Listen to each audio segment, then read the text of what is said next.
Join Charlie Malouf as he explores the personal journeys of Broad River Retail's very own memory makers. Welcome to Stories from the River. Welcome to Season 1, Episode 1 of Stories from the River podcast. Wow, for the first episode, I had to bring on my business partner, our Chief Operating Officer, Manny Rodrigues. Manny, welcome to the pod. Thank you, Charlie. Thank you so much for having me. What an honor. What an honor to be part of this journey with you. Oh, the honor is mine and ours. Manny, the way we want to get started here with these episodes is just tell our audience a little bit about you. You've got a great background and story. And tell us about just start with your career prior to coming to the river. Sure. I'm glad to. Thanks for the question. So prior to coming to Broad River, I spent 15 years in corporate America with Bank of America, with Liberty Mutual.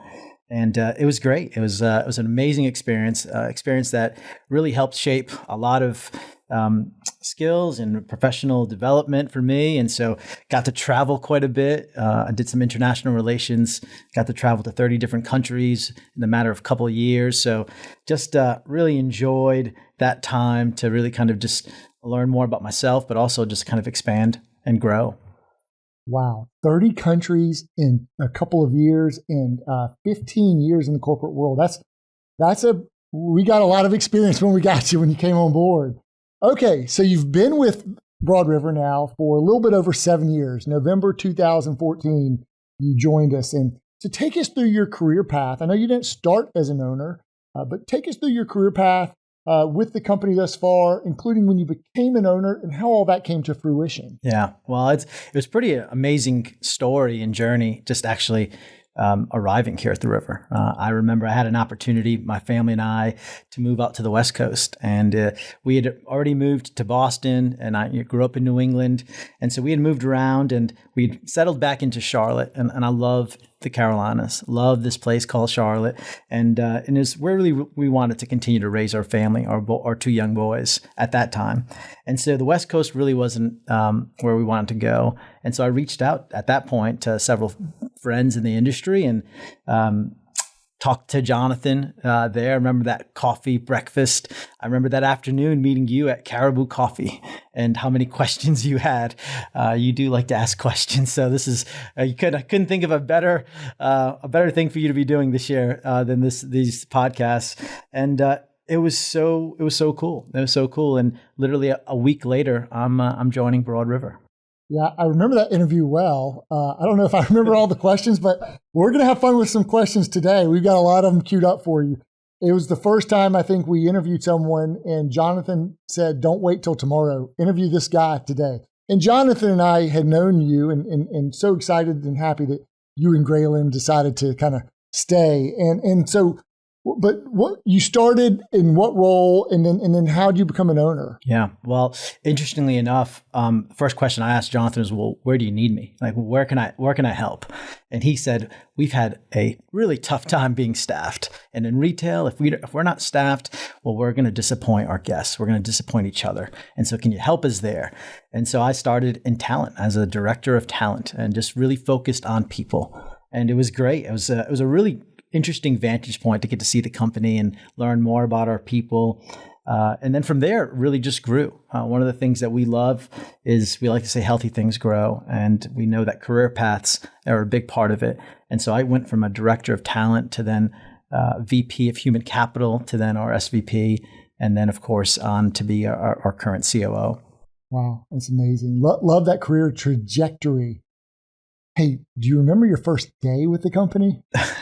I tell the story of my first day because, as you know, first days are memorable. It's what we kind of look back towards. And my first day, Jonathan spent the full day with me, which was very impactful, and I really enjoyed it. But it was interesting to think back on where he took me and what he chose to show me. He took me to our outlet on South Boulevard and walked me around, and he said, "This is where we have a lot of opportunity. If you look at every piece of furniture here, it has a story." On things, on process improvement, on things that we got wrong and how we disappointed not only our people, but our guests.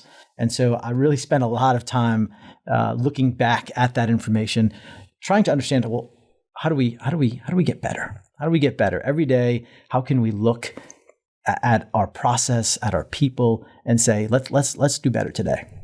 Yeah, it's really interesting because when you started, the outlet wasn't like the outlet rebirths and the iterations that we had. It's not the outlet of today. It was really just a clearance center at that time. And we're going to have Mo Sutter, on the podcast here in a few weeks, and he's got a great story, an outlet story. I mean, he was there from day one when we moved it from Matthews to South Boulevard. So that'll be a great episode here in a few weeks.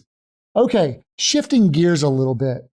We've got this department called Human Capital, and it used to be called Human Resources. What's the big deal about a name? When did that come about? What's the difference to someone who thinks it's just the same thing, but a different word? Yeah, that's a great question. Well, names are important. Language is cultural. And so human resources still has a place, but for us and in an industry, the shift to human capital has really been a lot more prevalent. And really that came from the years in corporate America. All the companies I've worked with had made that change from human resources to human capital. And it was interesting back in my consulting days when we would go in, and even as an entry-level associate, and kind of try to understand the problems that the executives were walking us through. And what really resonated with me over and over and over again was these are eloquent strategies, really, really well thought out strategies. The piece that's missing is the people that make it happen. The folks on the front lines, the folks in our cube world or working from home remotely, like they have names. So the Riches, the Marys, the Barbaras of the world, like they're the ones that make it happen. And so moving from human resources, which if you think about the word resource, it shows up as a liability, right? Resource is something you use up. Yeah. And capital, well, what do you think about capital? Capital is something you invest in, right? And you want that to grow. Mm-hmm. And so it became really obvious. It became really obvious that it starts with people. And in order to really start with folks, you got to invest in them. Yeah, I really love what you said there. It's about not just having the eloquent strategy that looks great on paper, but you got to have the Marys and the Joes to execute it.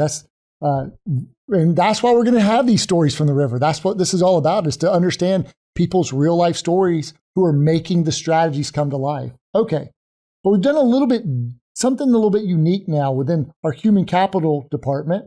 We have a memory maker experience department, MMX. I mean, first of all, what's a memory maker? Well, a memory maker to us is one of our colleagues. It's one of our employees. And so, like I said, language is cultural. And so we, instead of calling folks our employees or frontline workers or associates, well, we give them a name. They're memory makers. They help us furnish life's best memories. That's awesome. A branded name. Okay, great. So now MMX, how'd that come about? What are the purpose and goals of the memory maker experience department?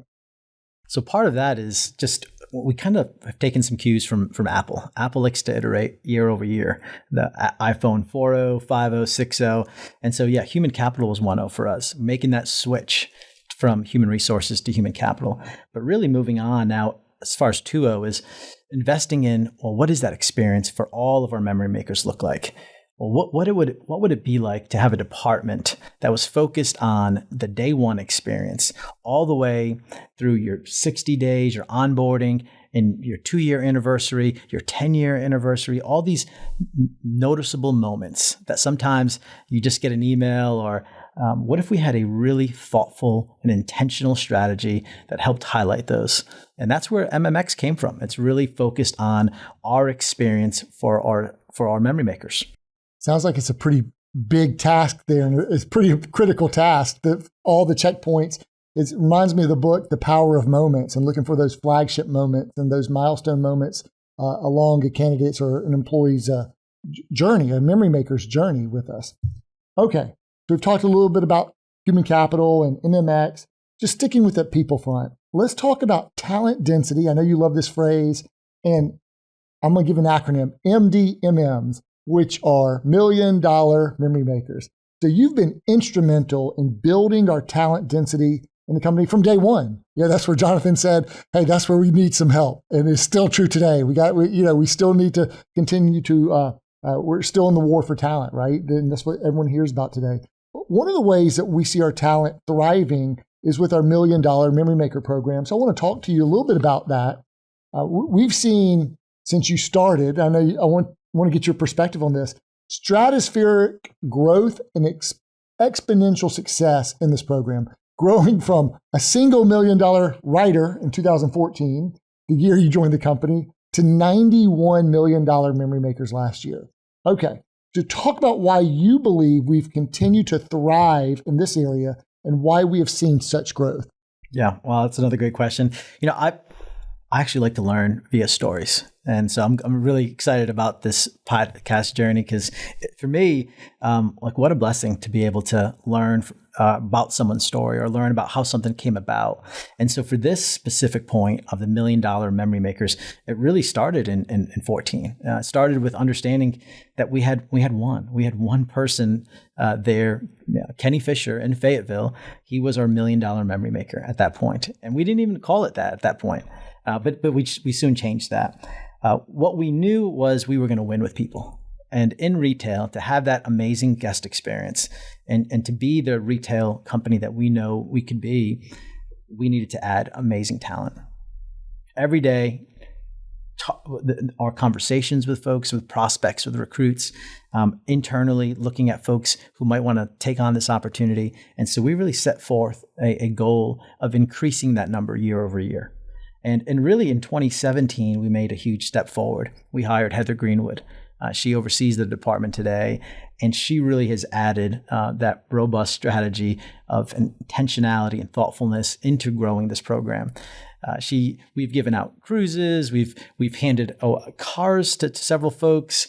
This past year, as you know, we've had not just one, but two, the first time ever, $2 million writers. And so back in 2014, 2015, 16, we were just trying to get $1 million writers. Now we're getting to a place where we have folks achieving the $2 million mark. And so it's a really incredible program. I'm really proud of the program. And I'll tell you, we're not done yet. We're not done yet. You're going to hear that a lot today from me. I still believe we're at the base of this mountain. And for us this year, what does that next journey or next step, next iteration look like? Well, it looks like moving to customer experience, moving to operations, to other parts of our company where that $1 million writer program should exist as well, and have programs for all of our top talent to really enjoy and all the benefits that come with it. Wow, that's a great answer. And so we're going to have Heather on the pod next week, and so we're going to ask her the same thing about the program. So thank you for mentioning Heather. And Heather Greenwood is our Associate Director of the Memory Maker Experience Department. And you mentioned a $2 million writer. We had two $2 million Memory Makers, and we're going to have hopefully both of them, but we'll have Frank on in a couple of weeks as well, Frank Gastelum. I'm like the perfect first guest for you. I'm just giving you softballs for the rest of your series here. You're definitely teeing us up. You are the perfect first guest. Okay. People and culture. I'm going to shift gears a little bit. You talk a lot about our people, that we are a people company. A lot of companies say that these days. What is it specifically about Broad River that differentiates us as a people-centric company? Yeah. Well, you're right. It looks good on a bumper sticker. Definitely looks good on a LinkedIn ad. It's got to be authentic. It's got to be rooted in how we make decisions. And so I know that in all of our decisions, we start with, well, what does this mean for our people? What's the impact on our people? And coming out of this COVID, or being in this COVID pandemic and now kind of getting towards the tail end, that was always question number one. How will our folks respond to this? How will they benefit from this? Will this keep them safe? Mm-hmm. And so I think the authenticity around how we go about making decisions, that's what keeps it real for us. And I also tell all of our memory makers, ask questions, participate, be an active participant. If there's a strategy, if there is a process that is rolled out that maybe it's not adding up for you, well, ask us about it, because I can assure you we will gladly walk you through the why behind it. And once you get to know the why, you'll start to see that it always comes from a people-centric lens. That's great. So really connecting the authenticity and being able to be open and transparent to, well, let's figure out how we make decisions and asking those questions of the impact to the memory maker first and foremost. Got it. That's a great answer. Okay. So you clearly light up when you talk about the success of our people. Where did this passion for our people and other successes come from?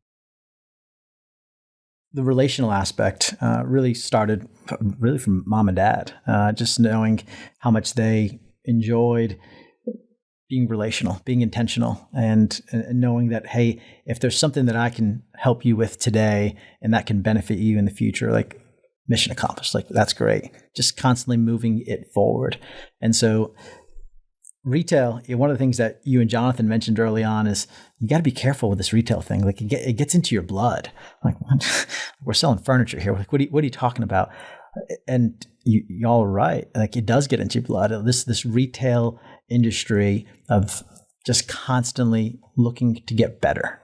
It does get into your blood. It becomes a passion project, and knowing that it's so competitive, it goes back to our people. And so for me, it always starts and ends with our people. Yeah, I love the relational aspect. I mean, your parents are from the old world, and as my mom is from overseas as well. And so I think they bring a lot of that old school mentality, that relational hospitality to probably our own upbringing. And I think I hear that from others who we deal with as well. And it's also seeing our people get better. Seeing them improve is got to be impactful. Okay, so I know clearly we're going to be biased on this next question, but we believe that our culture at the River is unique and really special. Our baby is precious. So, but what is your favorite thing about our culture here at the River, and what do you think makes it so special? Of course, we're going to be biased on this one, and rightfully so. I think what makes us unique and special is our perseverance, our determination. That our culture will withstand, and so that for us going through, we could have a whole another episode on all the things that we've gone through over the past 3 to 4 years, and we've tackled them head on, knowing that as long as our folks are okay, our people are okay, and we're taking care of our memory makers, not once have they disappointed us yet. They continue to rise to the occasion, and that's what keeps. It's Jim Collins has the flywheel, right? And so right now the flywheel's moving pretty strong. I think we just heard Manny say he's coming back for a second episode, second interview. All right. We just completed as a company a comprehensive enterprise-wide engagement survey this past fall. What's something that you didn't expect that surprised you from the engagement survey? Our town halls, the response on how beneficial or on how our folks engaged with the town hall, just having that monthly crisp communication. We've had to figure out a whole new way to communicate with our folks and our people, our memory makers, being remote, and especially with all the updates that we constantly have. And so the town hall feedback has been great. And I think it's also pushed us to continue to get better during our town halls, and having a crisper agenda, making sure that we have the right departments represented, and keeping the information active and robust. So I was really excited and surprised to hear as much feedback around the town halls. Yeah, that one got me as well. Okay, so let's flip it the other side. What is something from the engagement survey that reaffirmed what you already knew about Broad River? I'd say purpose. There's a lot of intentionality with responses around fulfilling purpose and feeling connected to our collective purpose of furnishing life's best memories.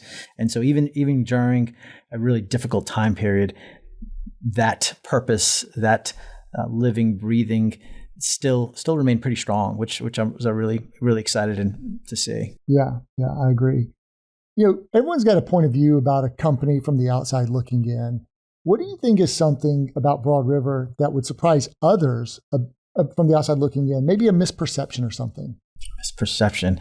Well, as I talk to peers and colleagues in the industry, they constantly like to say, like, "Man, you guys, I feel like you've been planning for this for years, and you got it all worked out. It just seems so seamless. And I constantly will remind them, well, not quite. We work really, really hard. We work really, really hard, but it's not without its own. We're either Maxwell. We're either winning or learning, and so we've had a lot of learnings. We've had a lot of learnings, and I think the coined phrase "we don't like to pay tuition twice" has come around several times, and so there's plenty that we still daily need to continue to sharpen the saw on. Got it. So you think that making it look easy and well planned is something that would be a misperception? Okay, because we're going fast. We're going fast, and hopefully trying not to break too much as we go. Being careful. Purpose. You mentioned purpose earlier. Our organizational purpose is furnishing life's best memories. 4 simple words. I know you remember when we rolled that out. So speaking about memories, what have been some of your best memories here at the River? There's a lot of them. there's a lot of them. I enjoyed rolling out our purpose, having Joey Reinman, having Inky Johnson, having some amazing guest speakers come and just participate in that event. Like, what a cool event to launch our company's purpose. But I also remember times in the car together, doing an Orange Crush tour. I'm sure your audience is going to hear more about what Orange Crush is in the future. Spending a lot of time driving to each location to just be present with our team and roll out our annual call to action and just spend time with them. And I think about our gala in 2019. When we got to, for 2019 and 2020 at the beginning, when we got to celebrate all of our folks in person, like another just amazing memory. Those are some great memories. I thought you might say the time we both got in the dunk tank and our kids dunked us on campus. We had some crazy campus events. Not a top 10 for me. Not a top 10 for me. Okay. Personal achievement. Since you've been a memory maker here at the River, what is something you've learned about yourself or about what you've been able to accomplish that has surprised even you? I mean, did you expect to achieve this level of success, rising to be the company's COO? Did I expect? I remember I stay pretty focused on what's the controllables, and I have the voice in my head is constantly telling me to continue moving forward, and so that comes from mom and dad constantly saying, like, you can control this. You know what this is? This is this interaction between you and I today, and just being present, being authentic, being who you are.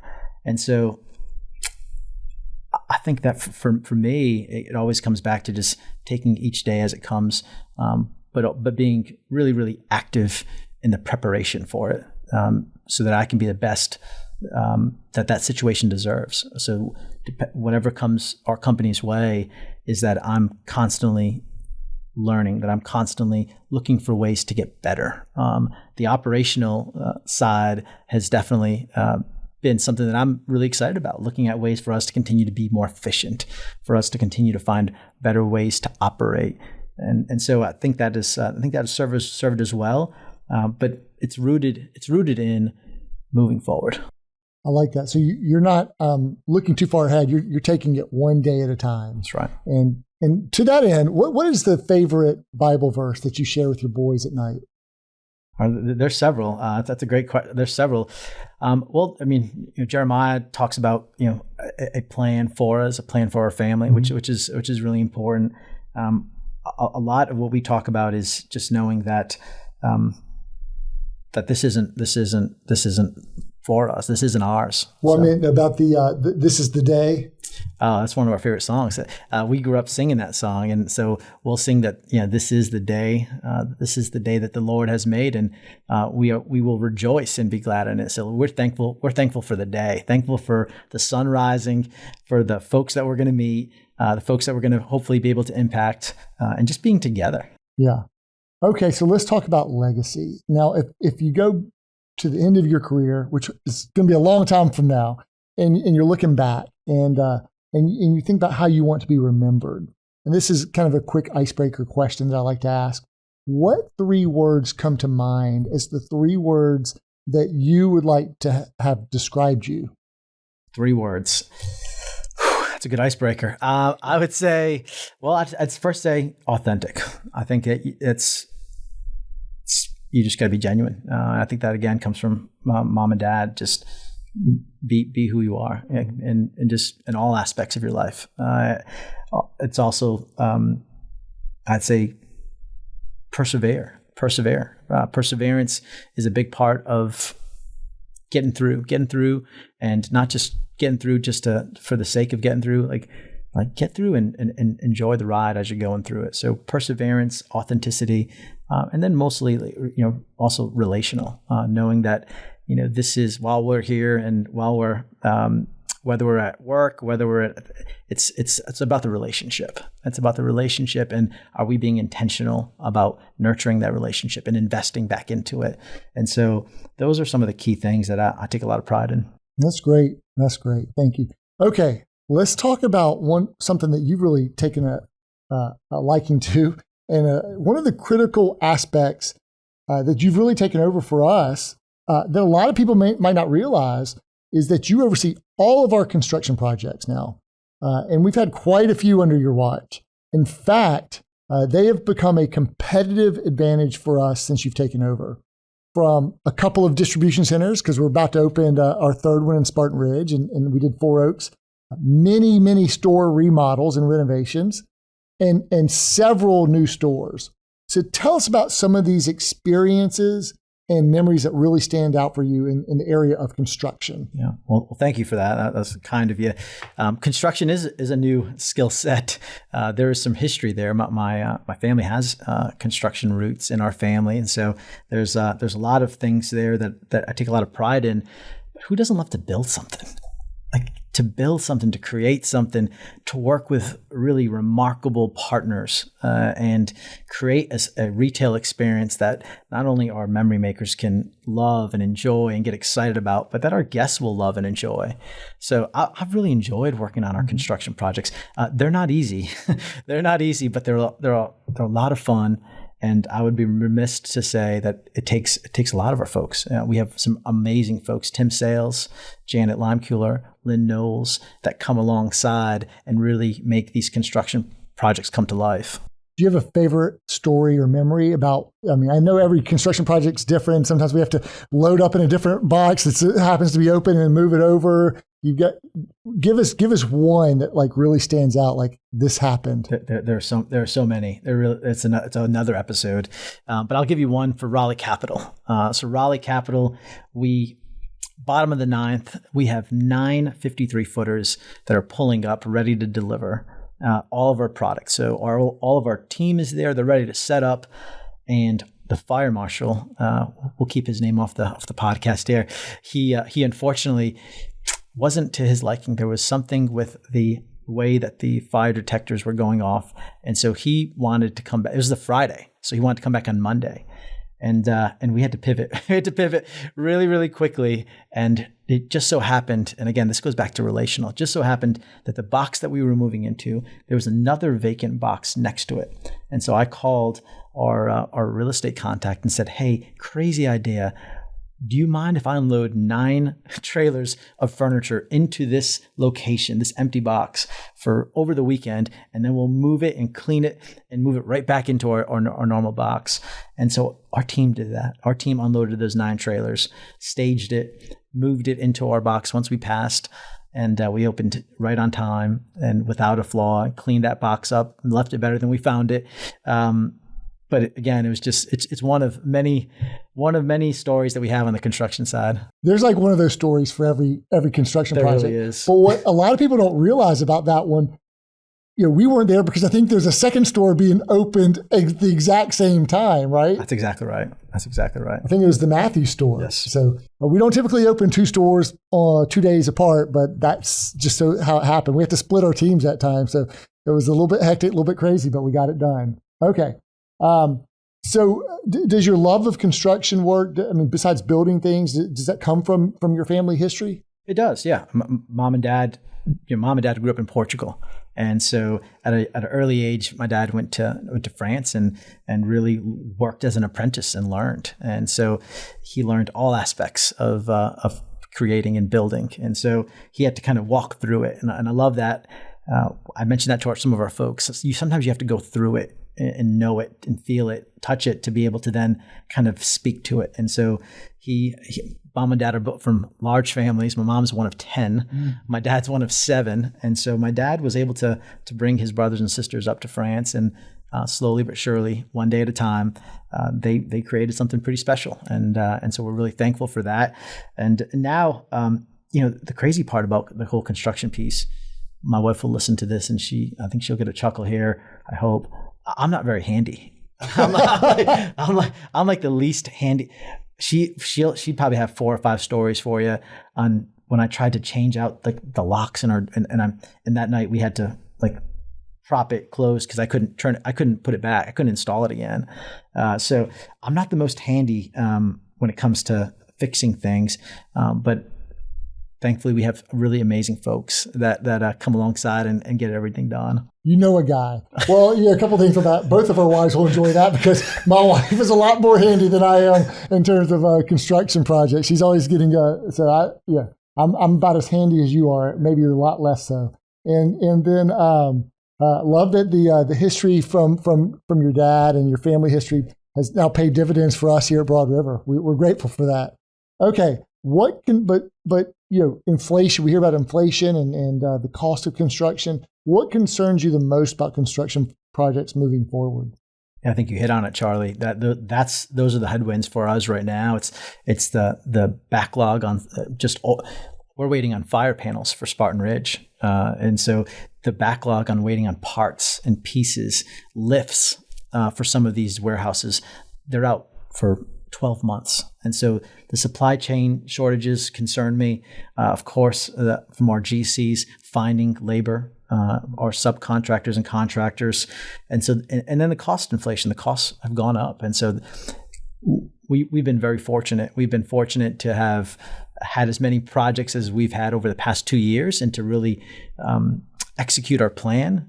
But I think in today's environment, we can still stay pretty ambitious, but grounded in the fact that there's some headwinds that we're facing. No doubt, no doubt. So you mentioned the past couple of years, and we've been quite busy with construction projects during the pandemic.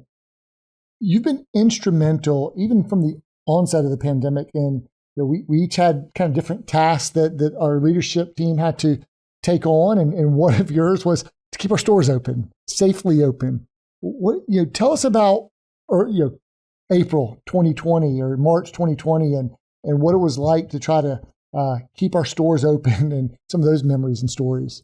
Some long days. There were some long days. There was a lot of dividing and conquering. There was a lot of kind of ships passing in the night. But ultimately what I was tasked with was first of all, keeping our people safe. So it wasn't being reckless around stay open at all costs. No, it was, let's first, again, run it through our people filters. Let's see, do our folks, do they want to continue to be in our store? Is there still a need?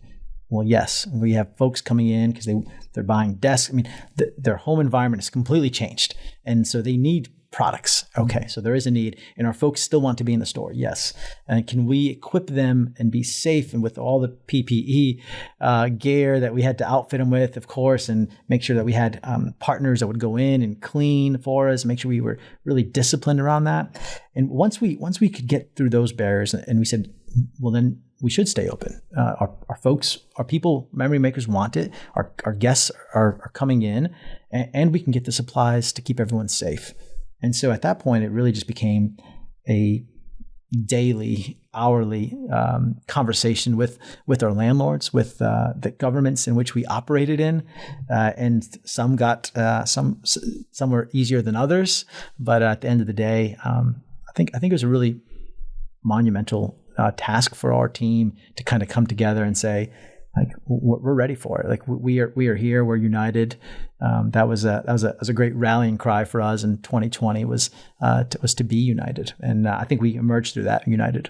Yeah, those were some interesting times in terms of not every store stayed open, and we had, fortunately our states were allowed us to stay open for the most part, but sometimes staffing, people had to shift stores. Some people had to move to go to other states, and some stores were open by appointment only. It was adaptable, flexible, but you were instrumental in helping us keep the engine moving forward, as you say. Okay, pivoting once again, unsung heroes. I know that it always takes a village to achieve phenomenal success. Who would you say are some of the unsung heroes or colleagues of your world? And tell us what they do that help you. There's a lot of them. It does take a village, and we have great leaders. We have great leaders that look after our people really, really well. And start with Tracy Downs, our VP of Human Capital, looking after our people. It starts with Tim Sales, looking after some of our construction projects and being relentlessly focused on that. Will Luke, retail operations, constantly trying to get better on how we show up every day. So the folks that really come in and help shepherd our folks, but do it in such a gracious way that it's not about them. It's not about us, right? That's the last thing it's about. It's about our people. Yeah, those are great. Well, Manny, what do you think are or have been, one of the secrets to your success? Being comfortable and probably my skin, and I think that wasn't always easy, but it's come over time. Spending time and with some really amazing companies who took the time to kind of invest in me and took the time to teach me things that I had no idea of, taking the time to travel, to look and meet some amazing folks in different parts of the country, different cultures. It really just narrowed my focus in to say that, again, you control what you can control. And what we can control is how we show up every day, and the disposition and how we show up. And so for me, that started very young. With knowing that there's no free lunches. My dad would always say you got to go earn it. And there's a lot of earning it. Mm-hmm. And so I think at this point, I'm just really comfortable with that. And I think I can be of assistance and help to folks by having that comfort. Yeah, I love what you said there about you've made some good choices on the companies that you've worked for.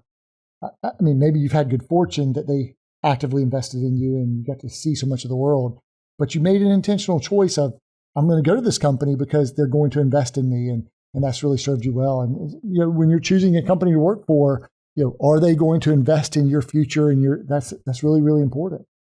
Well, and Charlie, and I would tell you, we used to think that training was we used to have it on the perks, right? Like you get paid training. And I would tell you that's not a perk anymore. That's a requirement. Training, onboarding, and development, that's just part of a company's DNA. Mm-hmm. I know it's part of ours. And so that's not something that, hey, it's an added benefit. No, we're going to work together, to sharpen each other's iron. Iron sharpens iron. And part of it is all these great new hires that have started.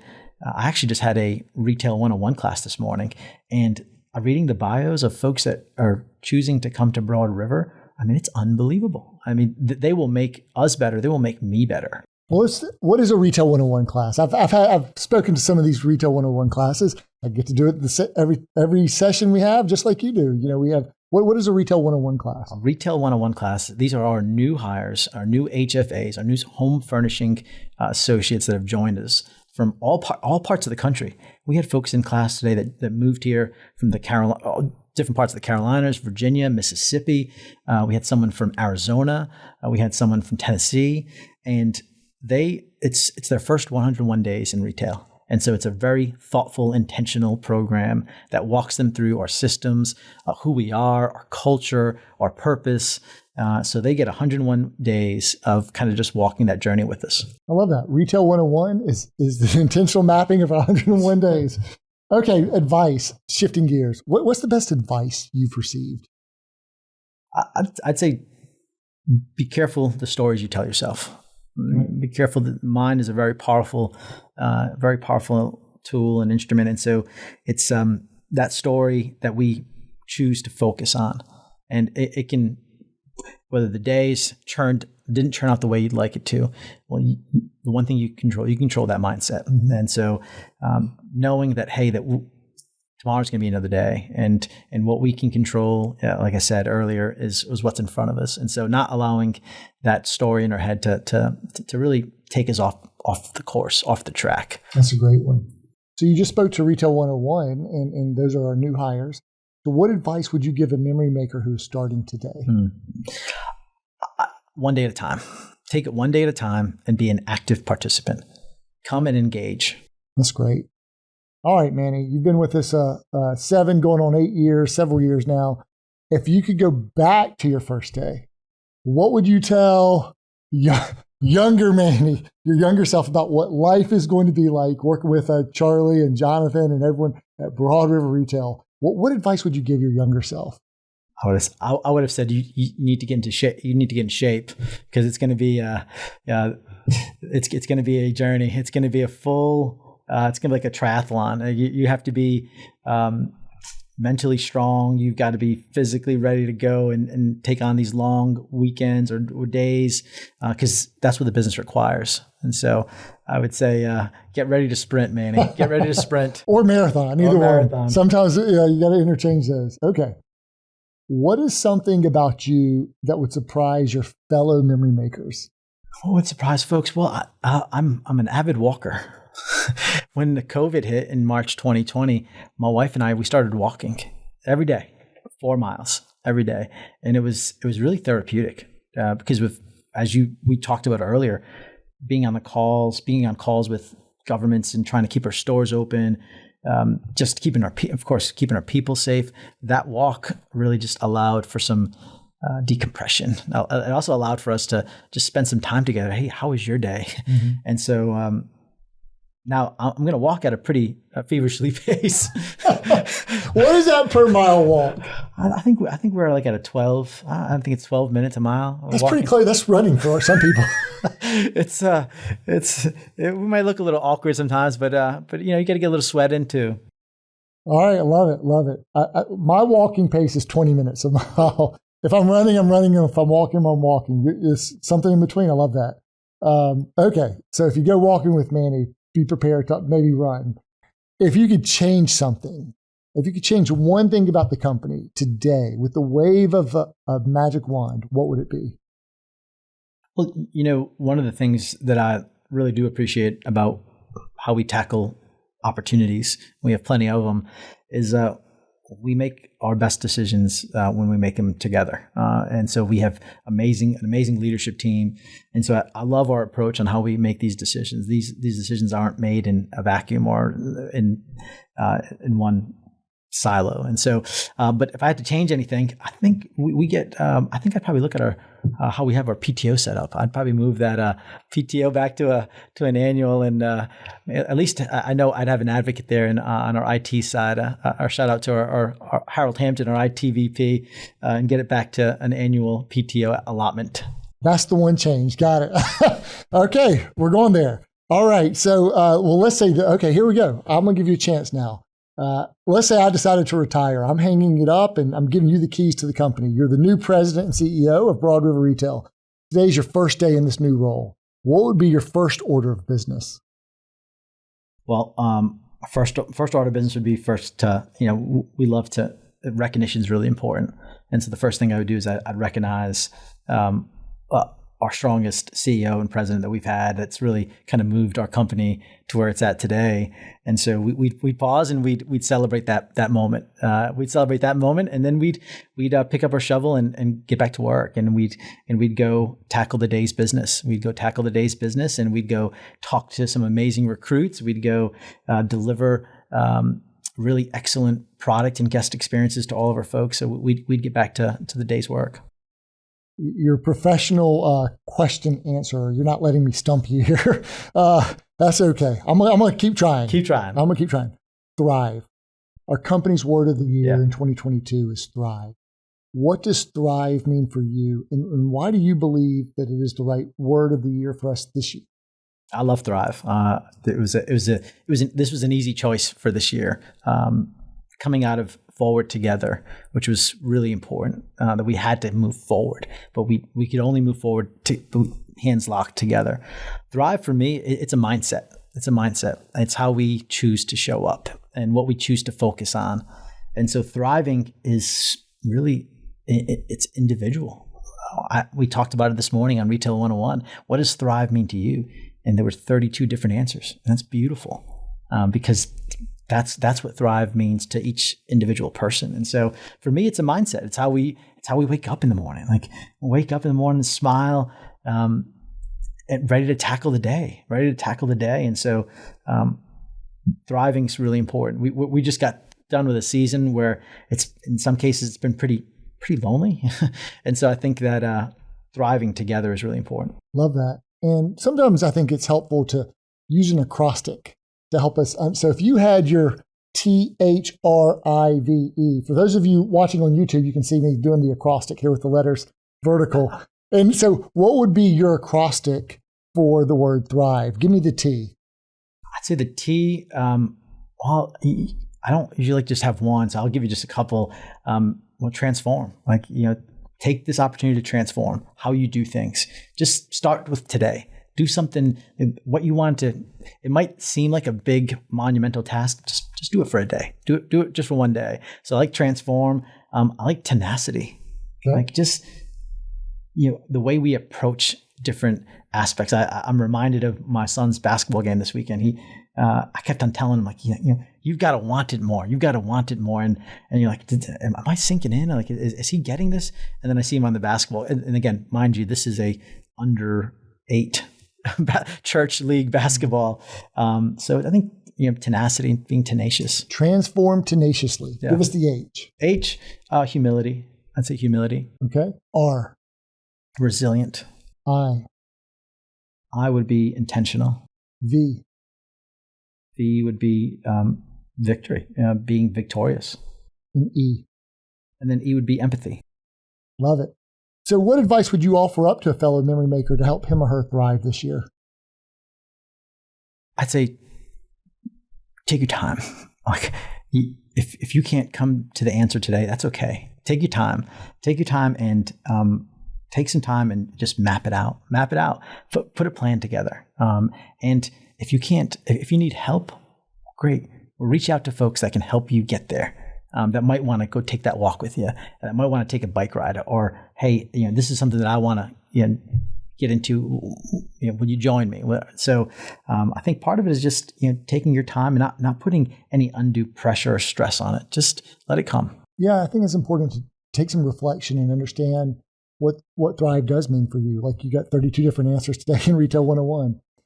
Okay, mentorship, motivation, and inspiration. Mentorship is so important. Where or from whom do you get your mentorship? A lot of amazing people, a lot of amazing men, women, siblings. I have 2 amazing older sisters. Shout out to the sisters. Rosa and Piedad, that definitely just know how to invest and just kind of keep you grounded, which is great.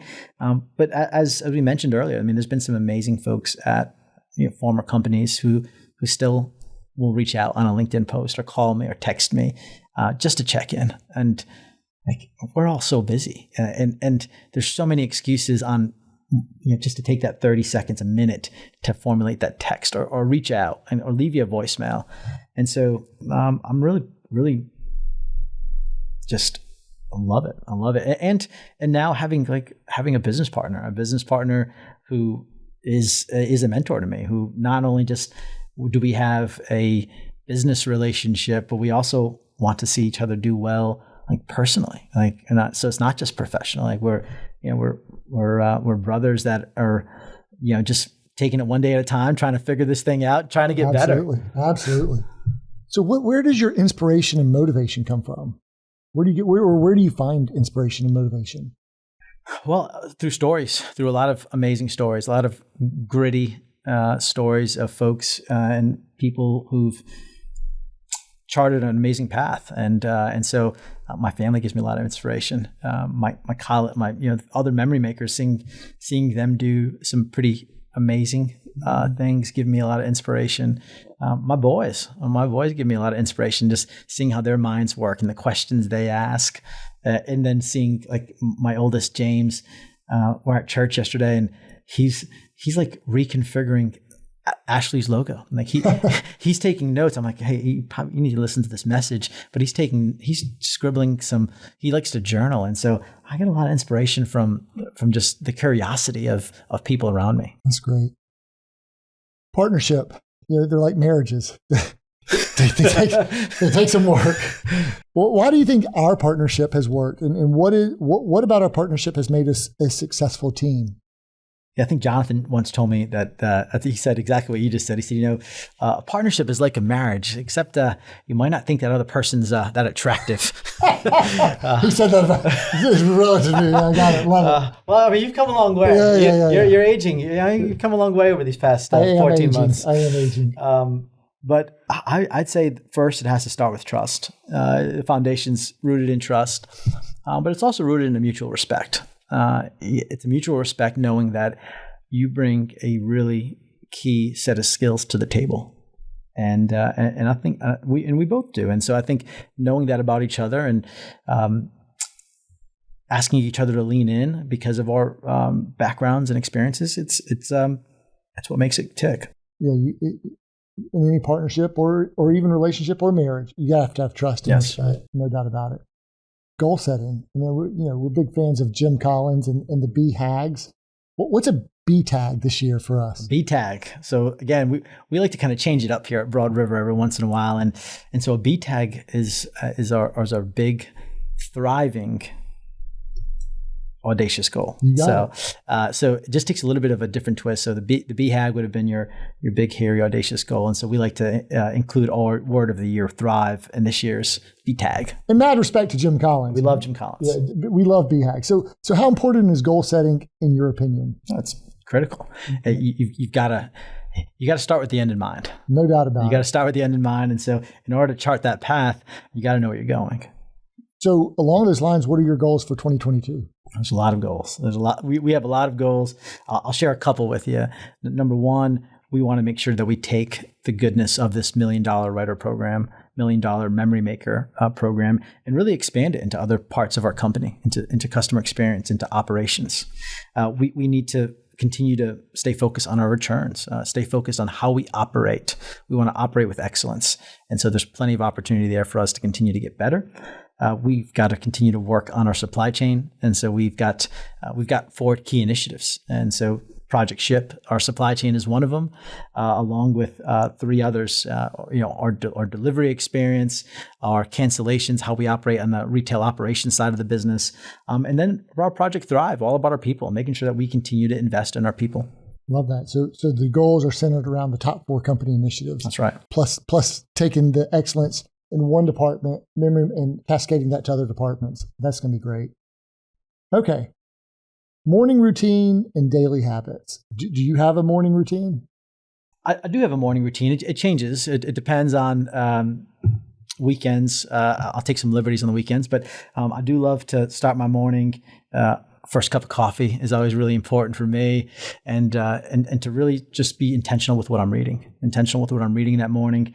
I love to have that time with my boys and my wife as we get ready for our day, and there's a lot of different morning personalities in my home, and so I'm the personality, and maybe it's because as a kid I had an alarm clock. It was a Winnie the Pooh alarm clock, and it sang to me in the morning. It would sing, his song. It's time to get up. It's time to get going. It's time to see a friend of mine. And so I just get up singing every day. It's embedded. And my wife, she's like, what are you doing? Stop. And so I really, it's how I wake up. And so my youngest, he's singing too. He sings at night before he goes to bed. And so we have some different personalities in the house, but our morning routines are pretty. Saturday morning, for example, we like to get donuts and read the newspaper. It's something I used to do with my dad all the time, and so I like to do that with my boys. We'll get donuts and read the paper or watch a program. The Winnie the Pooh alarm clock. That would have been a great answer to what someone doesn't know about you. The Winnie the Pooh, the singing to the Winnie the Pooh alarm clock. That's great. And what isn't there this warm water with lemon drink that you're doing now? That's recent. So you're listening. That's good. So we like to go through some kicks. And so this recent one was, hey, before you even have that cup of coffee, let's have that warm water with lemon. Okay. So we're on week 3 of that. It's a little on the tart side, but I don't know that we're going to stick it out for another couple of weeks and see how it goes. Well, thank you for acknowledging my listening. During this season, yes. I've got to really work on that skill set. So other than walking, what are some of your daily habits? There's a lot of daily habits. I like to get out and work out. And so sometimes it's walking, sometimes it's playing pickleball, tennis, sometimes it's throwing football around with the kids in the neighborhood. And I still love playing soccer. So there's a lot, but a lot of it is just kind of getting out and enjoying the day with family and friends. Love it. I've heard about this home gym coming soon. I want to know more about that. That's right. Okay. We're coming down the final stretch run here. And thank you so much for this has been great. My pleasure. So learning, what book are you currently reading or books? So I map out throughout Q1 books and most of these books have been books that have been recommended, and so I'm just kind of working my way through them. But I'm just finishing Impact Players right now, and so got another chapter left to read in that. Okay, what are your favorite podcasts? Love podcasts. So John Maxwell, I love reading. I love listening to some, and I listen to a lot during my walks. And so John Maxwell is a favorite. Patrick Lencioni is a favorite. I also like Men in Blazers. So some of my soccer passion, I get to kind of hear their take on soccer. So there's everything from snacks daily. I get my snacks daily.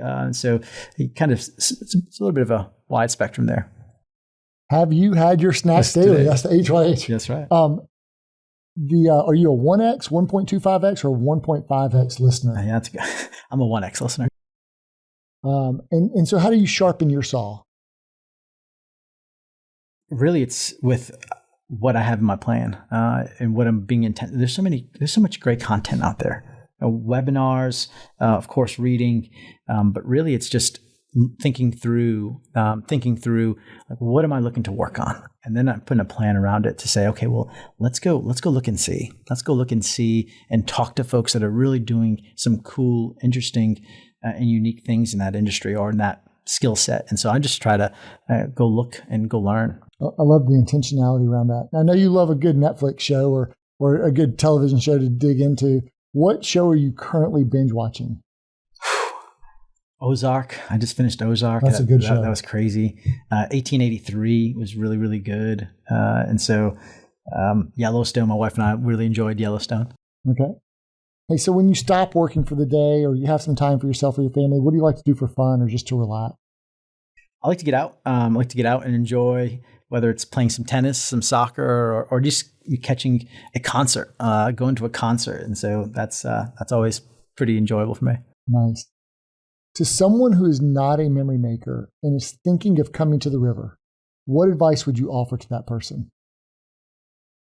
I would tell them, I get this question sometimes that comes across, well, hey, it seems like you guys have done so much. You've done so much. You've opened these stores. Like, I think I'm joining too late. And what I would tell them is you're joining at the perfect time. Like, we are still at the base of this mountain. We have so much to still work on and continue to get better and to strive for.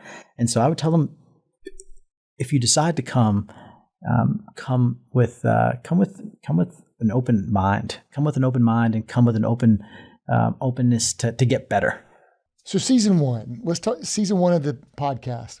What stories are you most looking forward to during this first season of Stories from the River? Well, I know you've been super intentional about the guests that you've invited. And so I'm really excited to hear from our folks that have been with us for some strong tenure or some of our newer memory makers and just hear about their experiences here and hear about how it's impacted their lives and what they've been able to do with furnishing life's best memories. So it's going to be an exciting season. I am too. As you know, this is a passion project, so I'm pretty fired up about it. And you've done a great job. Okay, let me give you your last question here. Who is someone that you think we need to have on season 1? Thinking about furnishing life's best memories, as you know, it's not just internal facing; it's also external facing. And so, I would tell you, reach out to Beds for Kids, reach out to the Green Chair Project, to St. Jude, to a lot of great community partners that we do business with that are serving the communities in which we do business in really, really well and thoughtfully, and invite them on to tell you about their relationships with Broad River. That's a great idea. It's we'll see if they'll come on. Some of our nonprofit partners or vendors and things of that nature that we partner with. Well, Manny, you've been a great guest. It's been awesome having you on. Thanks for taking the time for Stories from the River. You can check out our website, storiesfromtheriver.com. You can subscribe at your favorite podcast player, Apple or Spotify, Google, etc., wherever you get your podcasts. And we are excited to bring you fresh new content every week of a story with a memory maker from Stories from the River, produced here by Broad River Retail. Thank you so much, Manny. Thank you, guys. Thank you, Charlie.